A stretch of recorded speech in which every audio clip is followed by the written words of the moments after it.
Hi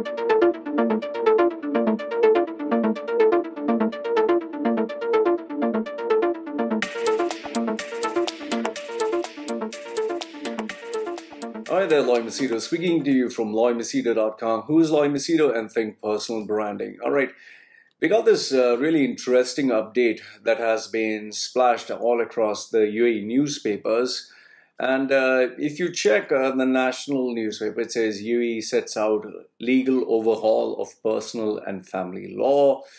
Then you have Gulf News that says UAE introduces changes to criminal and civil codes and inheritance law. And KHALEEJ Times also has its own share of its own update. Okay, I went through all of them, and you know, the UAE media outlets, they have so much of fluff and so much of nonsense that when you read, you begin to wonder, okay, they're making so many changes. Wow, okay. But then I was like, we need to get to the point, okay? So I read Al Jazeera, and I found Al Jazeera was pretty concise, was short, sweet, to the point. So I'll read out the Al Jazeera update, and I'll give you my thoughts with regards to what do I feel? What do I feel UAE is trying to say, or why is UAE trying to communicate this? Okay, so Al Jazeera says UAE announces relaxing of Islamic laws for personal freedoms. Okay, broadening of personal freedoms reflects the changing profile of a Gulf country seeking robust tourism. Okay, so it says the United Arab Emirates announced on Saturday a major overhaul of the country's Islamic personal law, allowing unmarried couples to cohabitate, loosen alcohol restrictions, and criminalizing so-called honor killings. Okay, there are quite a number of things in this one sentence, so let me break it down for you. The first thing is United Arab Emirates announced on Saturday a major overhaul of its country's Islamic personal law. Okay, so they are saying that there is a major overhaul. There's a major overhaul. If you read the article carefully, okay, and you analyze it, there is no major overhaul. Okay, there is no major overhaul. UAE has always been, you could say, a bit relaxed if you compare it to, say, Saudi. If you compare it to Saudi, UAE has always been a bit more relaxed than these extreme hardcore Arab Muslim countries. That is why in Dubai you have prostitutes, especially in the night. Nightclubs have all these girls. You can just go to any nightclub. You'll see Russian, Uzbekistan, European. If you go to premier clubs, you even get Arab girls, you get white girls, you get all kinds of nationalities. Okay, there is gambling that is even taking place in boats and ships that is docked, let's say parked, I don't know if it's the right word, parked, or sailing in the sea because they don't want it to be near the ocean. There are so many of these activities going on. I personally know some of my friends who go on this yacht and they are gambling, and it's high stakes affair. It's a high stakes affair. So all this stuff goes on. The rule that UAE follows is if you're doing something quietly and minding your own business without hurting or harming anybody else, we don't have an issue. That is why prostitution is there. That is why, couples staying together. See, I stayed in UAE. I stayed in UAE with my girlfriends for, I think, multiple girlfriends. You could say in the last 15 years before I left, 15 years, 1-5, I stayed with a female, okay? There were girls coming to my house. I was going to their house. Obviously, we kept a low profile, okay? I didn't want too much of noise. I didn't brag about it on Facebook. And even if we did break up, we didn't, make it an ugly affair. So we kept it pretty civil and we kept it pretty quiet. I had multiple girlfriends, Filipinos, Indians, Pakistanis, Vietnamese, different kinds of girls, okay? And they would come stay at my place, I would stay at their place, and we were having a sexual relationship without being married. So this is normal in UAE. It's normal. As long as you don't make noise about it, as long as nobody complains about it, and as long as you're minding your own business, they don't mind. However, use of narcotics, drugs is not allowed. Okay, alcohol and booze lots of it was going on during this COVID crisis. A lot of these suppliers started coming, and especially if you see Africans, and they were, now it has become a rampant business of African bootleggers. It's a very huge mafia that is supplying this. You have the Russians also doing that. And you have Indians and Pakistanis doing it in a very small way, where they give you their number, and they supply the booze, and they take a small amount of commission. This has been going on. Now, what they did is, they have decided, okay, instead of doing it illegally and money being paid to these guys illegally, we will do it legally. We will officially make it legal. You pay us the money. You anyway are going to buy booze. And keep this in mind, African and Eastern, which supplies all the booze and all that. Who is the main guy? Who's the main guy? The main guy, there's one more company, African and Eastern, and I can't get the name right now. There are two companies. Okay, if you get the name, just put it in the comment section below. So Sheikh Said is the main guy. Okay, and Sheikh Said, who is he? He is also the main guy for Emirates Airlines. So Sheikh Said is the big boss for African and Eastern, which supplies all the booze. Okay, and what they are saying is, listen, you don't have to do it illegally. Do it legally. Anyway, we want you to drink. We want you to drink because when alcohol sales goes up, we make money. So please go ahead and drink as much as you like, but make sure that you pay us. You don't pay these illegal guys, and we'll give you authentic stuff. Yes, the premiums will be there, but you don't have to worry. So now people are like, fine. Because people who love to smoke and drink, they are going to smoke and drink no matter what is the price. Okay?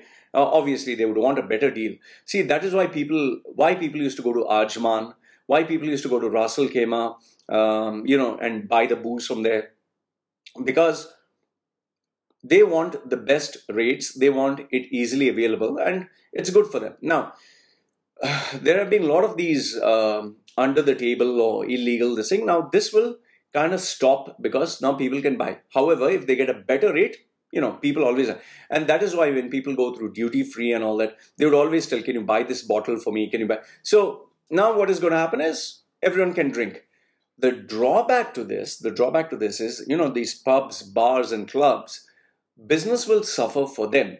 Why? Because you have these typical Asians where they will drink alcohol and then they'll go to a bar or pub. Okay. So obviously they will lose a little bit of money. While our Western expats, they like to go to a bar and pub and then they like to drink. Okay. So yes, that's the only drawback that I see. Otherwise, I would say it's kind of good. Good what you're doing until now. Okay. So the unmarried couples thing, they have just made it now. It's like, okay, it's officially legal, but it was always going on. Now people are going to do it a bit more explicitly. And one of the reasons why they did this is because they want people to rent out the apartments. Nobody's renting out apartments. Everyone's doing it hush-hush.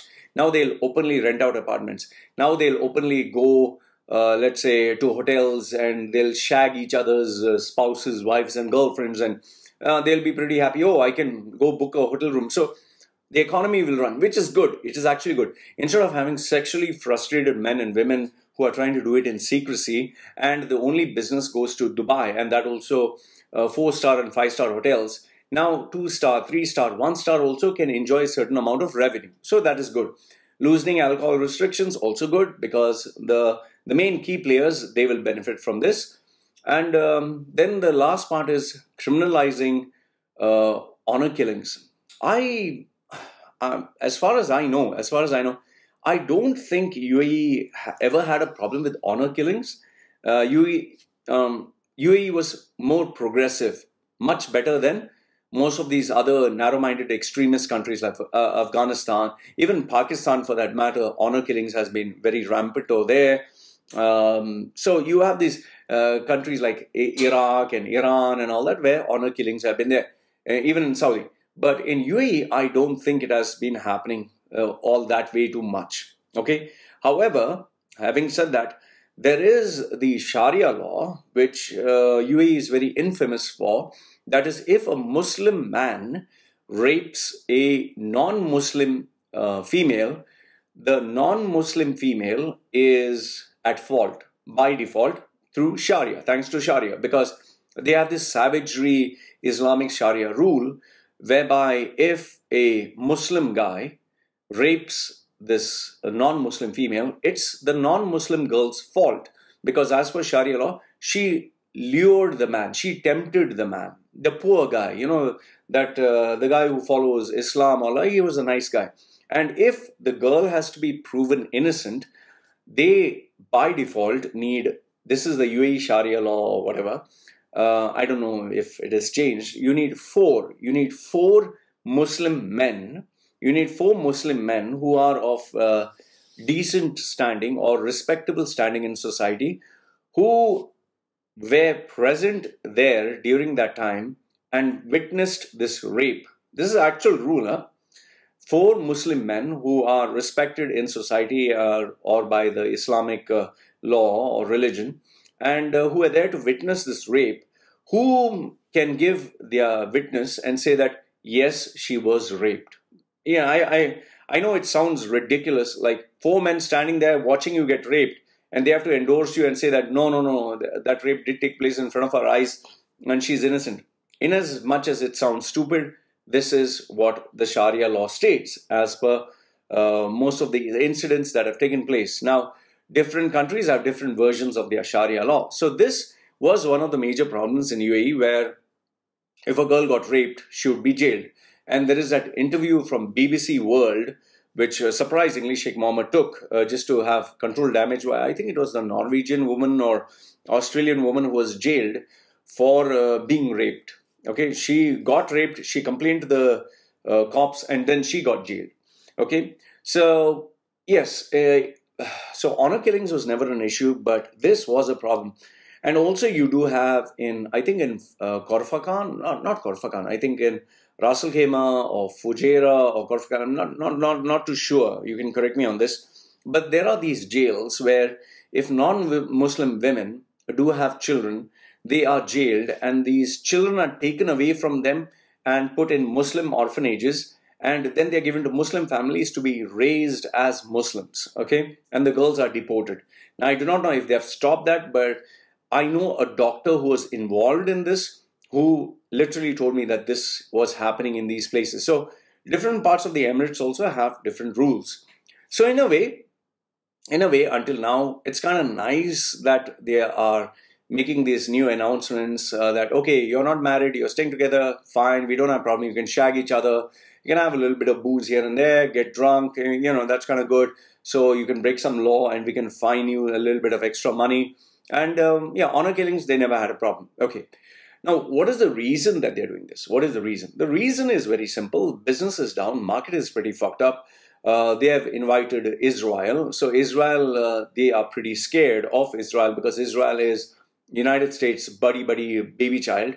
So Israel will, you know, they will explicitly show you the middle finger if you try to act funny with any Israel passport holder. So they are very afraid of Israel, okay? They don't want to open this new relationship and get fucked at the same time. So these are some of the rules that are just to kind of accommodate the Israelis and these Americans, especially these investors. Now, their main focus is not just them. Their main focus is the mafia, is the people who have tons of money. Now, obviously, they're not inviting them to do illegal stuff in UAE. What they're saying is, you do your illegal stuff or business outside UAE, but when you come to UAE, be legal, okay? You bring in billions or millions of dollars. We'll not ask you from where did you bring it. You bring it, open a bank account. That's good for our country. At least you're keeping the money there. And you open multiple businesses and keep it legit. Open nice restaurants, open nice nightclubs, open good businesses, give people jobs. We are happy with that. So do your illegal stuff outside. Here you come and stay legally. That's what they are trying to do. Okay, then the government said the legal reforms were part of the efforts to improve legalization and investment climate in the country, as well as to consolidate tolerance principles. Now, this is total rubbish. The tolerance, what they're talking of, tolerating others. See, it's like, oh, we are good people. We'll tolerate you. We'll tolerate your religion. We'll tolerate. No, fuck you. That's a whole lot of rubbish. The only reason they are tolerating is because their balls are being squeezed. Okay, squeezed by COVID, be squeezed by the recession. squeezed by the fact that now OPEC is losing its hold, squeezed by the fact that now there is no unity in the Arab world. Okay, so there's no fucking tolerance here. It is basically, we are fucked. We need help. We are opening up. Okay, here, my legs are open. Do what you like. Okay, so that's it. Next one, he says, I could not be happier with these new laws that are progressive and proactive, said Emirati filmmaker Abdullah Al-Kabi, whose art has tackled taboo subjects such as homosexual love and gender identity. Now, homosexuality is not permitted in Islam, and it will not be permitted in Islam. Okay? As long as you keep your homo stuff and your gay stuff privately, nobody will have a problem. Now, the thing is, no matter how progressive Islam or Islamic countries show, homosexuality according to Islam is not allowed. Okay? Number one, it's not going to be allowed. It is never going to be allowed. Okay? The second one, gender identity is considered as a sickness. So don't expect anyone to dress up like a transvestite or to dress up as a girl, or a girl can dress up as a guy. That's okay. But a guy cannot dress up as a girl. So you can't be a cross-dresser. You can't dress up as a transvestite. In fact, in certain parts of the Emirates, if a guy puts nail polish or if a guy puts earrings, like in Sharjah, you can and will get arrested. In Dubai, if you put nail polish and walk and you put lipstick, trust me, you will be arrested. So his art can tackle these taboo subjects, but it is not allowed, it is not encouraged, and I do not under any circumstance see this being allowed. Okay, they're not going to allow this. All right. 2020 has been a tough and transformative year for the UAE. Yeah, transformative because like I told you, your balls are being squeezed, so you have to transform. Okay, so there's nothing that they're doing it out of, oh, their heart has become beautiful and all that. It's just that they are fucked, totally fucked with the economy. They need money badly. Okay. Then next is the broadening of personal freedoms reflects the changing profile of a country that has sought to build itself as a skyscraper-studded destination for Western tourists. For Western tourists, it is for those people who just want to make quick money, who know the loopholes of the system, who know that there is racism and they can get away with it, who know that they can earn big money here, but nobody gives a fuck about them in their own country. So for those kind of people with low self-esteem who are racist in nature, not all, most of them, they come here. They want easy money. Okay, fortune seekers and businesses, yes, people who want to make good money also come down there. Okay, despite its legal system based on hardline interpretation of the Islamic law, that will always be there. The changes also reflect the efforts of the Emirates rulers to keep pace with the rapidly changing society at home. This sentence by itself is very dangerous for UAE. Why? Because you are preaching and practicing Eastern values, but you want to align yourself with Western values. That is very dangerous. And the best example of this is Sheikh Mohammed's family. Even Sharjah Sheikh for that matter. You see, Sheikh Mohammed's father, Sheikh Rashid, was very traditional. Okay, he kept, even Sheikh Zayed, they kept their Eastern values of Islam. Sheikh Mohammed was born and raised as with the Islam values, the values of Islam and Eastern values, but then he got introduced to the West. He went to Oxford, he went to, the UK. So he got aligned with their values, okay?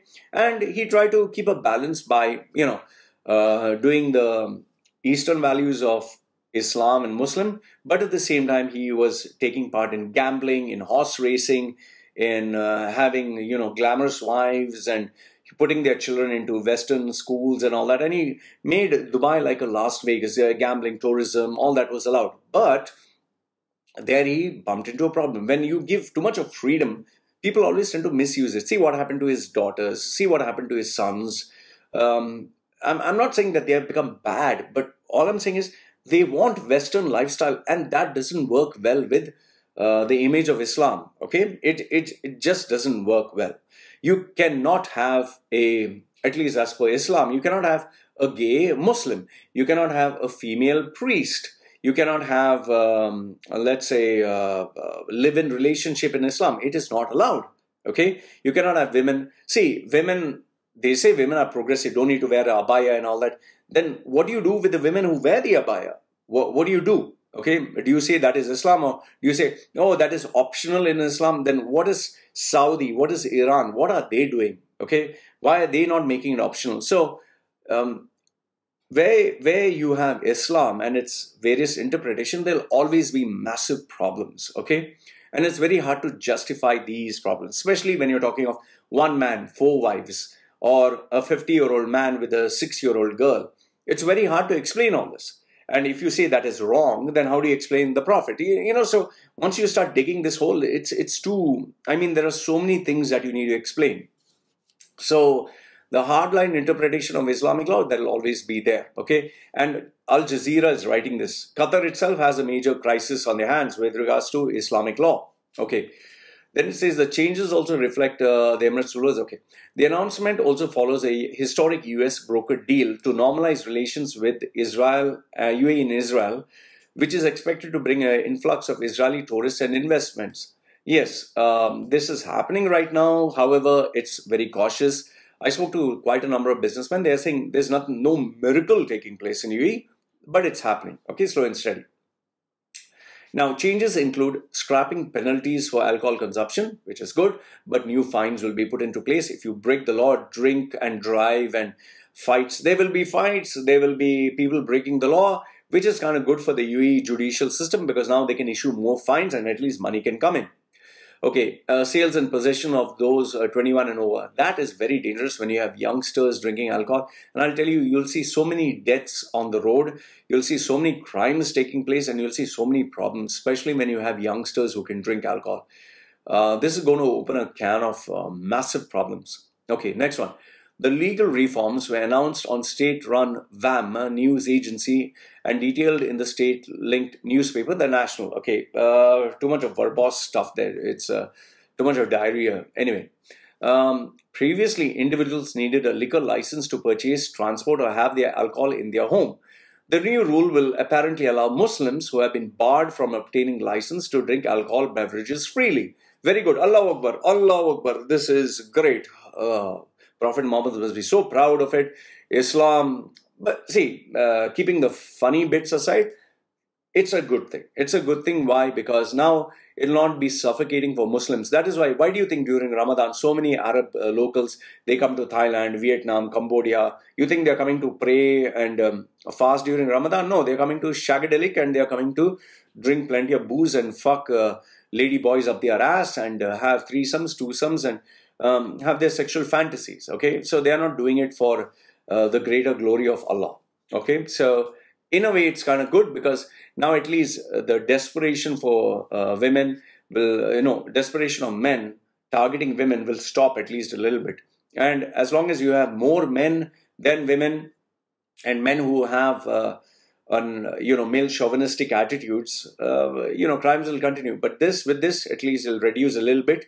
However, it's not going to, transform UAE into a beautiful society. Okay. Another amendment allows for cohabitation of married couples, which has long been a crime in UAE. Okay, good. Now nobody can complain. So like before, when I used to stay afraid because I was just worried someone might just complain. So, which is why I did. There are so many Western expats who get married fake marriage or namesake marriage just so that they don't get into jail. I personally know so many of them who just took a dummy marriage certificate. Okay, now they wouldn't need to do that. However, it all depends on, they have announced this law. How far is this law put into practice? So people, I would still caution you, be careful. Don't make it public. Keep a low profile. That's what I would say. At least for the next 5 years, keep a low profile. Don't try to suddenly start announcing to the world and on Facebook, especially social media. Please remember, it will be monitored. Okay. Now, authorities, especially in more freewheeling financial hub of Dubai, tend to look the other way when it comes to foreigners, which is true. But the threat of punishment still lingered for such behavior. Like I said, please keep a low profile. The government also decided to get rid of laws protecting so-called honor killings, a widely criticized tribal custom in which the male relative may evade prosecution for assaulting a woman, seen as dishonoring a family. Here I'll give UAE its due credit. UAE has always been protective of families in this way. As far as I know, there has not been any honor killing as such in UAE. So credit has to be given to UAE over there. The punishment for the crime committed to eradicating a woman's shame for promiscuity or disobeying religious and cultural strictures will now be the same for any kind of assault. Thank you very much. Good thing UAE is making this explicit. So this is one plus point for UAE. Human rights groups say thousands of women and girls were killed across the Middle East and South Asia each year by family members angered at the perceived damage of their honor killings, which is true. It's a major crisis, especially in the Muslim world. Even in India also there is a problem, but it's not as rampant as in Islam. This would include eloping, fraternizing with men, or any transgression of conservative values regarding women. Okay, fine. There will be tougher punishment for men who subject women to harassment of any kind, which is thought to cover street harassment or stalking, the National reported. Over here, the only thing I would tell you is, even though there are laws protecting women, the drawback here is, if an Emirati local woman complains against a non-Emirati or non-Muslim man, without evidence, the man is in trouble, without evidence. And if a local Emirati or a powerful guy complains against a non-local or an expat or a non-Muslim without evidence, that person is in trouble. That's as far as I have known. I don't know. Personally, I don't think it's going to be changed anytime soon, because Emiratis are given the upper hand. Muslims are given the upper hand.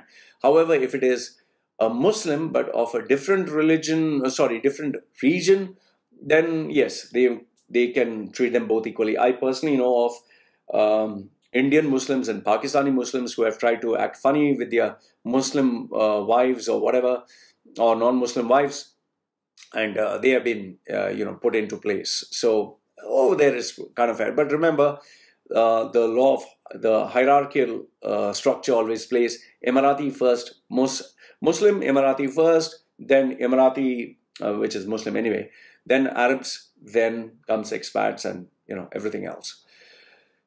In a country where expatriates outnumber citizens nearly 9-to-1, the amendments will permit foreigners to avoid Islamic courts on issues as marriage, divorce, and inheritance.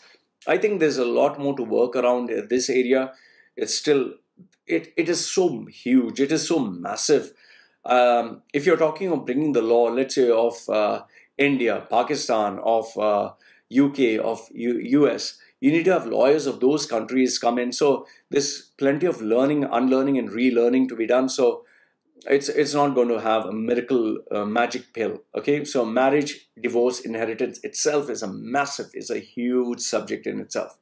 So what national paper said is the law of the country will be followed in UAE. If you're from, let's say you got married to your partner, or your will is based from the UK laws will follow. But then again, there are so many variables here, okay? But one thing I can tell you is where Emiratis are concerned and where UAE laws are concerned, that will eclipse everything else. So they might take it for a long drawn-out session, but in the end, my gut feeling says that the UAE Emirati will win always, okay? The reforms come as UAE gets ready to host the high-stakes World Expo, which anyway now is fucked, and they are not going to get anywhere close to the numbers. Anyway, the numbers were already overly exaggerated. They are not even going to get that. Now they're going to get even lower, okay? The event is planned to bring a flurry of commercial activity with some 25 million visitors. Yeah, that's rubbish. 25 million visitors to the country after it was pushed back a year because of the coronavirus pandemic. They're just trying to do whatever they can to get money rolling into the market. That is why you are getting this sale. That is why you're getting this quick flash, 80% off, 90% off. All of them are fake goods. They are not original goods. You cannot have 90% off. That's garbage, okay? They are either selling old stock or outdated stuff, and yes, there is no warranty for those products. And then you have Jitex, which anyway, they sell outdated stuff. They never sell you the proper deals. So you don't have to bother too much of Jitex. I'll make a video tomorrow and I'll talk about it. Other people have realized I don't have to take part in Jitex. I can do the sale without being involved in Jitex, or I can sell before Jitex. So keep that in mind. Okay. So overall, what do I feel? these are my, I just put down 18 points, which I'll give you. Number one is, what do I think? They want investors. They want investors, they want money. So that is why they're making all these big pronounced announcements, but there's not much change. Yes, they are doing a good job. I'll give it to them. They are doing a good job by at least communicating this. So in a way, it kind of helps. Other than the bullshit that they've announced another $1 billion project and $1 billion tower and new shopping mall, this is at least common sense. That I'll give it to UAE. Number two is, they need to sell property. They need to rent out apartments. They need people to buy stuff. So that is another thing, because there's plenty. I mean, the whole new properties are just being dumped into the market. Nobody's buying. It's a disaster. They'll end up with empty apartments in a desert, and the wear and tear is so high. You remember when the rains came and Dubai Mall was flooded. So they need to sell the property. Others, they are in deep trouble, especially the investors. Number three is, they want people to stay in UAE for long term. See, many people are worried, especially the new generation. They don't want to stay in UAE because they know it's a no man's land. So they're going to Canada, they're going to Australia, they're going to New Zealand. They're going to countries that offer citizenship. So now what they're saying is, listen, you don't need to leave, don't need to panic, stay here, get used to the luxuries that we are taking care of, and you make money. In a way, I kind of agree with UAE that if you make money, you can stay anywhere. But end of the day, most of the people, they would rather have citizenship, okay? The only drawback to it, the downside to this is, if you are a citizen of the country, you pay high taxes. So UAE has an upper hand over here, okay, because people would want to make easy money. Number four is, they know for a fact, UAE knows for a fact, Israel is not going to take shit, okay? They're going to open up a shitstorm if they dare even arrest one Israeli citizen. And you can be rest assured, Israel doesn't take it, sitting down. So they are bringing all these laws to show, relax, we are nice people. Okay. Number five, the mafia, gambling, booze, and black money. They need this.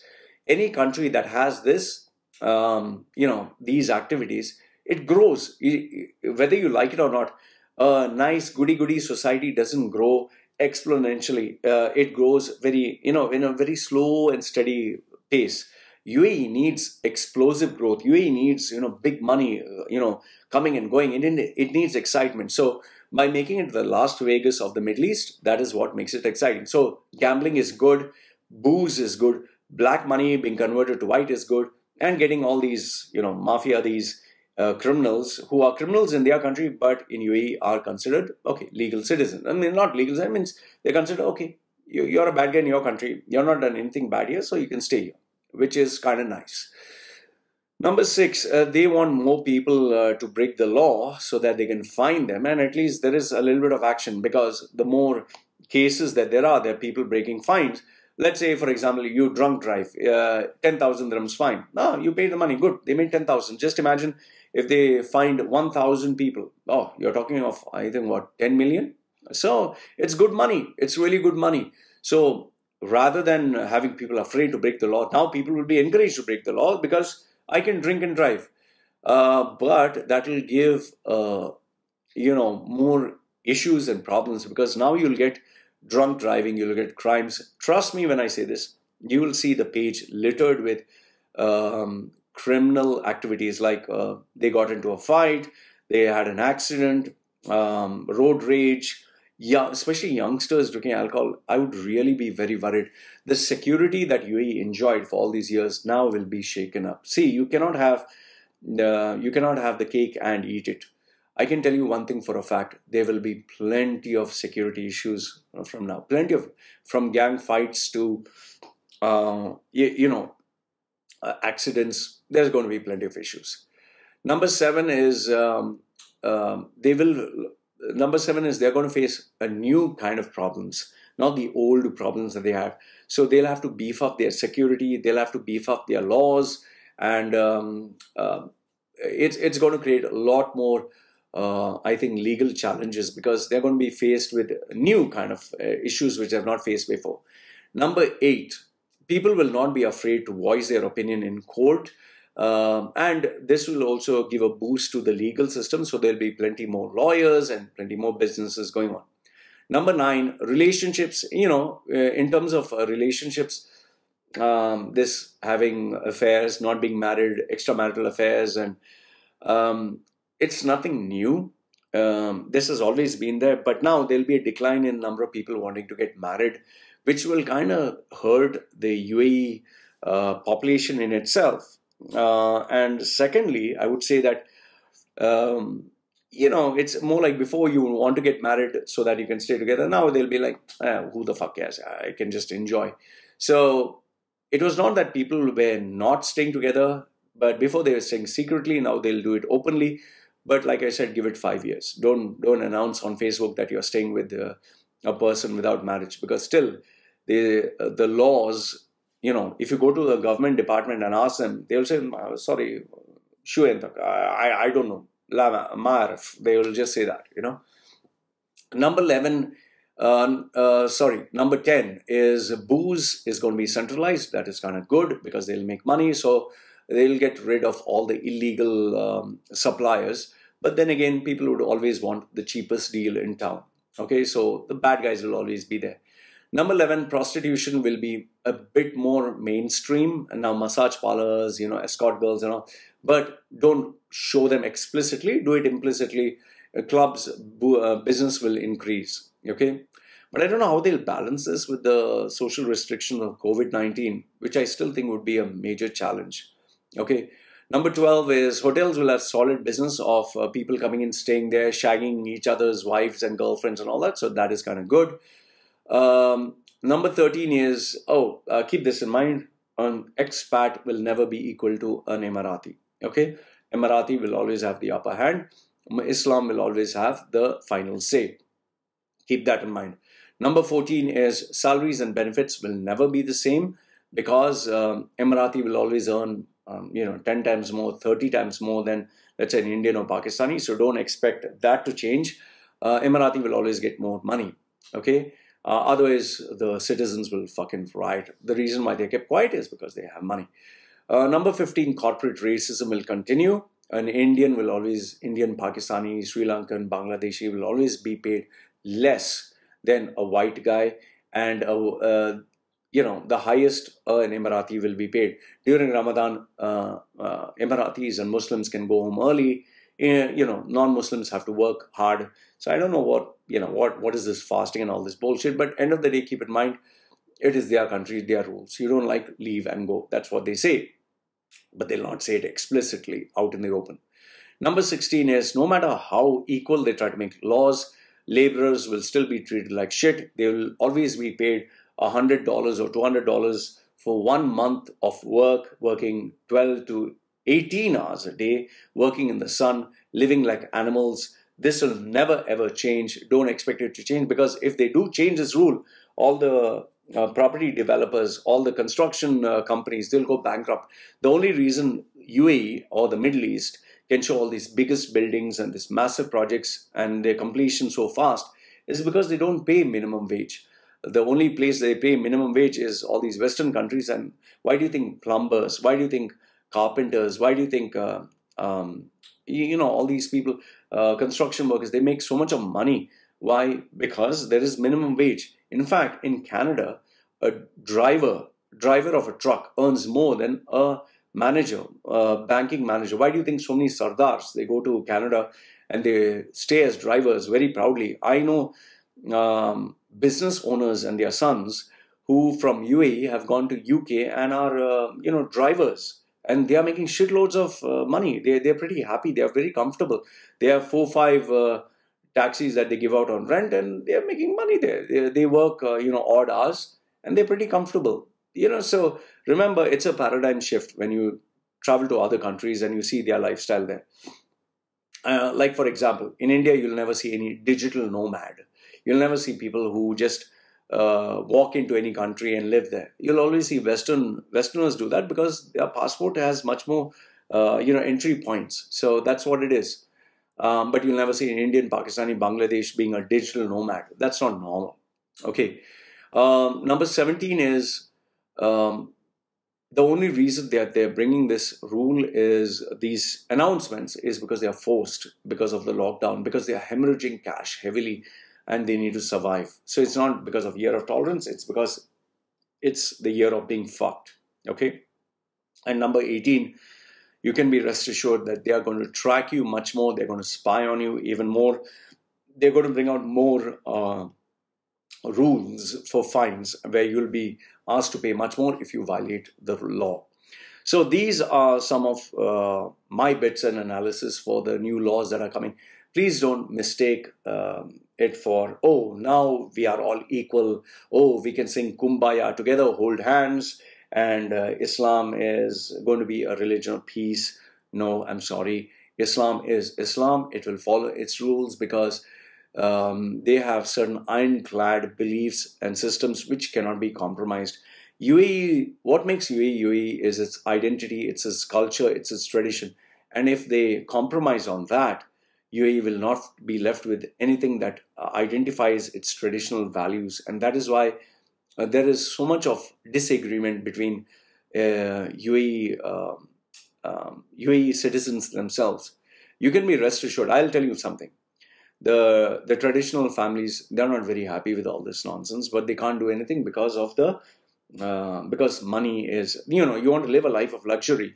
You want to enjoy the perks and benefits. Then you can't keep harping about Allah and Islam and all that, okay? So they are left in kind of a no man's land or no win situation. So because money is, end of the day, keeps them more happy than anything else, that's the only reason they are doing this. Otherwise, like from Saudi, they didn't give a fuck about anything. They didn't want Western values, but now they have to dance. See, keep in mind, UAE or the Middle East, the entire Middle East, they were simple nomadic tribes. They were simple people until they discovered oil. Once they discovered oil, money was free flowing and they were living like kings. Oh, we are the emir, we are the sheikh, we are the, from camel to Cadillac. But the days of oil, the days of being the gold rush, the liquid gold, as they call it, those days are gone. Nobody gives a fuck about the Arab countries, the Muslim countries. Tax-free days are over, and they have realized, shish, our luxury days are over. Now what do we do? So now they have to be nice. Now they have to be polite. Now they have to be courteous. So this is the way of keeping their ego and their pride while enjoying the perks and benefits of being a global hub. So, well, let's see. There's still a lot more to go on because Expo 2020, it's very important for them. They've spent billions, and it has gone to waste, and now they are scrapping. Like I told you, my prediction, the shopping malls are going to die out. The skyscrapers are going to be empty. You're going to see a lot of these theme parks and all these businesses are going to shut down. New businesses are going to open up. New opportunities are coming up. New people are getting jobs.